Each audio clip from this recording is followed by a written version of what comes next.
Mai-involve lang ang Pilipinas kung ang gobyerno niya, katulad ng gobyerno ngayon ni Marcos Jr., choose to be involved and choose to get involved.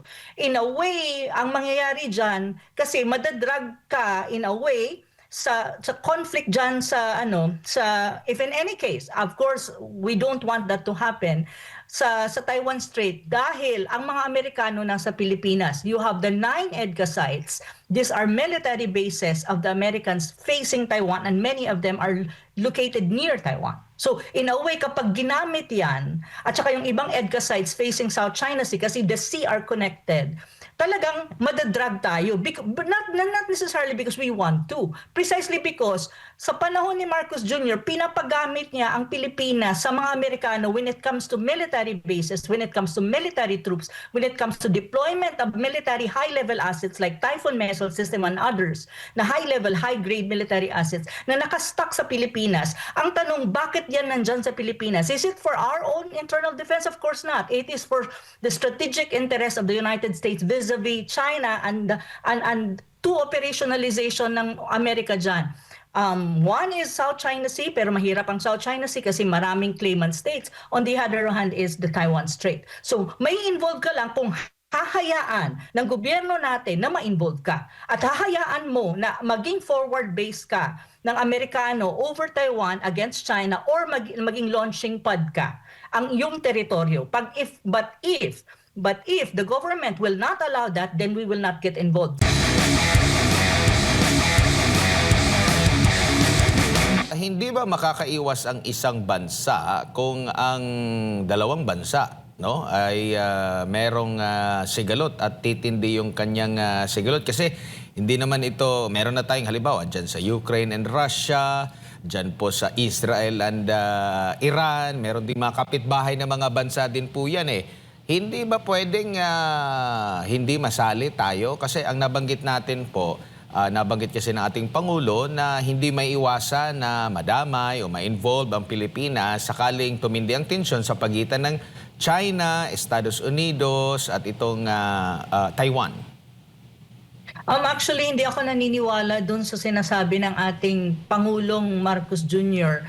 na hindi daw maiiwasan na hindi ma-involve ang Pilipinas kapag nagkaroon ng military escalation, or let us say, to be very blunt about it, na halimbawa magkaroon ng military conflict or war dyan sa Taiwan Strait. I don't agree with him on these things, to be very frank. Because ako naniniwala na ang kanyang una kasi, ang sinasabi ni Marcos Jr. during the time na na-interview siya sa India, during yung visit niya, state visit niya sa India na 5 araw, I think, ang tinanong kasi sa kanya is all about yung Pilipinas, if in any case the Philippines will get involved in a military conflict or in any case a war that would break out in the Taiwan Strait, na hindi natin alam kung paano mangyayari yun. Kasi ang sinasabi nila invasion of China sa Taiwan, which is I don't believe in it, to be very honest. Ang magkakaroon lang ng military conflict dyan sa Taiwan Strait if the Americans will be involved. Yun lang talaga yan. Kapag the Americans will not get involved, I don't think a military conflict in the Taiwan Strait will erupt or would explode or to that extent. Pero kasi ang sinasabi ni Marcos Jr., hindi daw maiiwasan ng Pilipinas na ma-involve precisely because of 2 reasons. First and foremost, ang sabi niya proximity because of the geography. The second one, ang sinasabi niya is evacuation daw, or dahil marami tayong mga OFW in Taiwan. That is really a wrong assumption. That's a very simplistic view of looking at the situation. First and foremost, yes, geography. Kasi geostrategic ang location natin. But one thing that you have to remember, it's not only the Philippines ang geostrategic ang location. There are other states that are actually within Southeast Asia na geostrategic ang location. Let for example, Vietnam. But what is the difference between Vietnam and the Philippines at the moment when you talk about Marcos Jr. administration? Unang-una, ang Vietnam is very solid sa kanyang posisyon na independent ng foreign policy niya. Wala silang military troops, wala silang military bases, and they are pursuing their own strategic interests through strategic autonomy and independence. So ganun ang posisyon ng Vietnam, at sinasabi ng Vietnam na when it comes to affairs na hindi sila involved, or internal affairs, because Taiwan is an internal affairs of China. It's not something that we should interfere, because that is already a violation of what you call internal interference in the affairs, domestic affairs of a state. So basic yan dapat. At saka tayo Pilipinas, we accordingly is we adhere to one China policy, which is the basis of what you call official diplomatic ties ng Pilipinas at ng China. So dapat talaga basic yan, hindi ka mag-interfere sa affairs or sa anything that has something to do with Taiwan because Opo. Taiwan again is part of China. Ang sinasabi niya, due proximity, ang due strategic interest ang proximity. No, I don't think so. Mai-involve lang ang Pilipinas kung ang gobyerno niya, katulad ng gobyerno ngayon ni Marcos Jr., choose to be involved and choose to get involved. In a way, ang mangyayari dyan, kasi madadrag ka in a way sa conflict dyan if in any case, of course, we don't want that to happen sa Taiwan Strait dahil ang mga Amerikano nasa Pilipinas, you have the 9 EDCA sites. These are military bases of the Americans facing Taiwan and many of them are located near Taiwan. So in a way, kapag ginamit yan, at saka yung ibang EDCA sites facing South China Sea kasi the sea are connected, talagang madadrag tayo. But not necessarily because we want to. Precisely because sa panahon ni Marcos Jr., pinapagamit niya ang Pilipinas sa mga Amerikano when it comes to military bases, when it comes to military troops, when it comes to deployment of military high-level assets like Typhoon missile system and others, na high-level, high-grade military assets na nakastock sa Pilipinas. Ang tanong, bakit yan nandyan sa Pilipinas? Is it for our own internal defense? Of course not. It is for the strategic interest of the United States vis-a-vis China and to operationalization ng Amerika dyan. One is South China Sea, pero mahirap ang South China Sea kasi maraming claimant states. On the other hand is the Taiwan Strait. So may involve ka lang kung hahayaan ng gobyerno natin na ma-involve ka at hahayaan mo na maging forward-based ka ng Amerikano over Taiwan against China or maging launching pad ka ang iyong teritoryo.